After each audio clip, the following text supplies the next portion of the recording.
berpikir, lambat mengambil keputusan, lambat mengambil peluang, lambat mengambil tindakan, maka Anda akan menyesal. Karena kesuksesan seseorang terkadang bukan karena mereka pintar, bukan juga karena mereka hebat, tapi karena mereka cepat. Cepat dalam mengambil sebuah tindakan, di mana ketika mereka punya ide, maka ide itu langsung dieksekusi tanpa banyak berpikir. Kalau gagal, ya coba lagi. Gagal 1000 kali, ya coba sampai 1001 kali. Karena kesuksesan adalah akumulasi dari kegagalan demi kegagalan tanpa kehilangan semangat. Sementara orang-orang yang saat ini gagal atau masih belum mencapai apa yang mereka harapkan, terkadang bukan mereka nggak punya ide, tapi justru kebanyakan dari mereka adalah orang-orang yang pintar dalam hal akademik. Dan orang-orang pintar biasanya punya banyak banget ide. Yang jadi masalahnya, tidak ada satu ide pun yang dieksekusi atau dijalankan. Jadi idenya hanya bersarang di otak, pikir terus menerus, direncanakan sampai matang.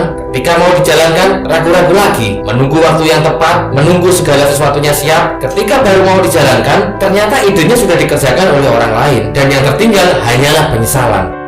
Contoh orang yang sedang naksir seorang cewek, tapi cuma dilihat, dibayangkan, tapi tidak berani PDKT, ya diserobot sama orang yang lebih cepat pergerakannya. Justru banyak orang sukses berasal dari orang yang tidak pintar-pintar amat. Bahkan terkadang di dunia akademik nilainya biasa-biasa saja, tidak terlalu pintar, bahkan mungkin tergolong bandel. Banyak loh lulusan SD, SMP, SMA, bahkan ada yang tidak sekolah dan mungkin sekolahnya suka bolos tapi sukses. Karena biasanya orang-orang seperti ini, mereka cuma punya satu ide, tapi dieksekusi dan dikerjakan secara terus-menerus, dijalankan, ditekuni dengan giat, hingga akhirnya satu ide itu berbuah manis.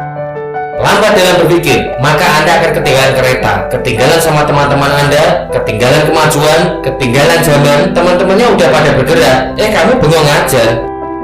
Lambat mengambil keputusan, maka Anda akan telat menyelesaikan masalah. Contoh, rumah Anda kebakaran dan apinya masih kecil, tapi Anda malah bingung mau ambil ini atau itu, mau ambil kain atau ambil air.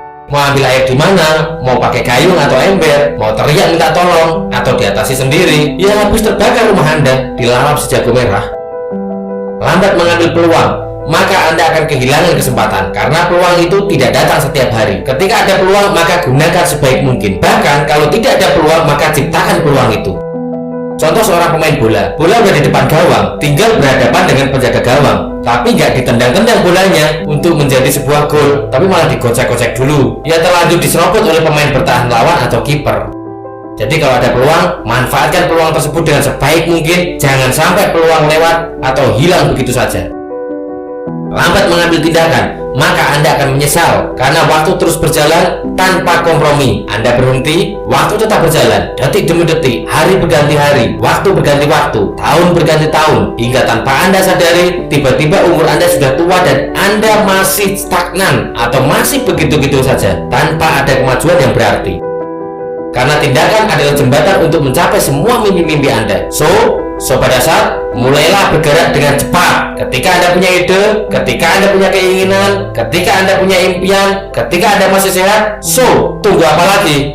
Lakukan sekarang juga. Do it, go action, now. See you at the top.